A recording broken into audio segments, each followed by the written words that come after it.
সম্মানিত ভিউয়ার্স সবাইকে আদাব নমস্কার।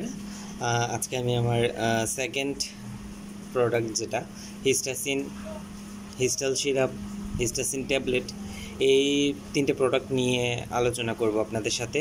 তাছাড়াও বাজারে অনেক ধরনের ক্লোরোফেনারামাইন ম্যালেট জেনারেশনের মেডিসিন আপনারা পেতে পারেন।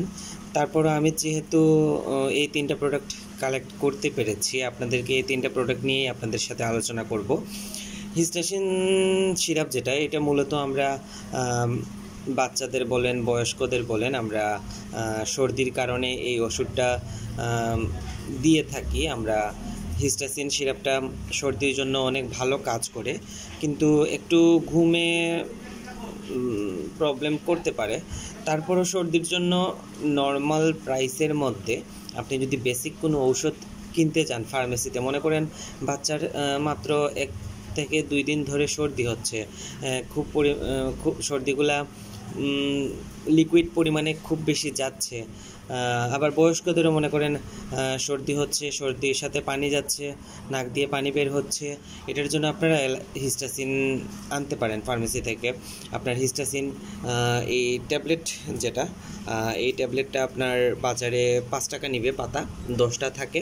এটা আপনি সকালে একটা রাত্রে একটা খেতে পারেন। সবচেয়ে ভালো হবে শুধু রাত্রে একটা খেলেই, কারণ ঘুমের যেহেতু প্রবলেম হয়, এটা খেয়ে বাইরে গিয়ে কেউ বাইকে ড্রাইভ না করাই ভালো। আমি বলবো যে রাত্রিতে যদি আপনারা হিস্টাসিন ট্যাবলেটটা খান, আপনারা 3-4 দিন খেলে আপনাদের যদি সাধারণ সর্দির কোনো সমস্যা থাকে, আপনারা এটা থেকে রিকভার করে ফেলবেন। আর হিস্টাল সিরাপ যেটা, আবার এটা হচ্ছে অপসনিনের, আর একটা আছে আপনার জেসনের হিস্টাসিন সিরাপ। এটাও অনেক ভালো, বাচ্চাদের জন্য অনেক ভালো।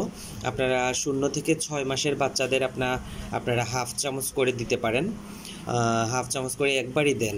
আর 6 মাস থেকে 1 বছরের বাচ্চাদের আপনারা 1 চামচ করে দিতে পারেন। আবার 1 বছর থেকে 2 বছরের বা 3 বছর পর্যন্ত বাচ্চাদের আপনারা 1 চামচ করে দেন। আর ট্যাবলেটটা হচ্ছে আপনার 3-4 বছর থেকে দেয়াই ভালো। 4-5 বছর থেকে বাচ্চাটা যদি ট্যাবলেট খেতে পারে, তাকে ট্যাবলেট দিবেন। আর যদি সে ট্যাবলেট খেতে না পারে, তাহলে সিরাপই দেন, 1 চামচ খাওয়ান। তার সর্দির জন্য অনেক উপকার দিবে, সর্দি কমে যাবে। তাছাড়াও যদি পরবর্তীতে সর্দি না কমে, অন্য ঔষধ তো আছেই, কিন্তু তারপরেও আপনারা বেসিক ঔষধ হিস্টাসিন সিরাপটা, যেটা ক্লোরোফেনারামাইড ম্যালেট গ্রুপের, এটা আপনারা ব্যবহার করতে পারেন। এটা আপনাদের সর্দি থেকে অনেক উপকার দিতে পারে, আপনাদের নির্মূল করতে পারে সর্দি থেকে। এটা আপনারা ব্যবহার করতে পারেন। ধন্যবাদ আপনাদের। আজকে এতটুকু ছিল হিস্টাসিন সম্বন্ধে। এটা হচ্ছে যে কোনো ফার্মেসিতে এই ঔষধগুলো অ্যাভেলেবল। হিস্টাসিন বললেই হয়, আসলে অনেকে তো ক্লোরোফেনারামাইন ম্যালেট জানে না। সরকারিতে হসপিটালে গেলে ক্লোরোফেনারামাইন ম্যালেট ঔষধটা পাওয়া যায়। আবার আপনারা ফার্মেসিতে গিয়ে হিস্টাসিন সিরাপ বললেই হবে। তারপরে যদি কেউ জানেন আমি বিভিন্ন কোম্পানির হিস্টাসিন সিরাপ কোনটা ভালো কাজ করে, আপনারা যদি জানেন, আপনারা ওইটাও গিয়ে নিতে পারেন। কিন্তু ডোজটা তো আমি বলে দিলাম, যেরকম আমি বলে দিলাম এরকম যদি আপনারা খাওয়ান, ইনশাল্লাহ আপনাদের বাচ্চা বা আপনারা যে কোনো এইজের ব্যক্তির সর্দি থেকে নির্মূল লাভ করতে পারেন।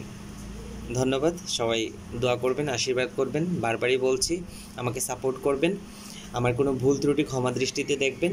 তারপরে যদি আমার কোনো ভুল ত্রুটি পেয়ে যান, আমাকে কমেন্ট করে জানাবেন। আমি এই ভুল ত্রুটিটা রিকভার করার চেষ্টা করব। ধন্যবাদ সবাইকে।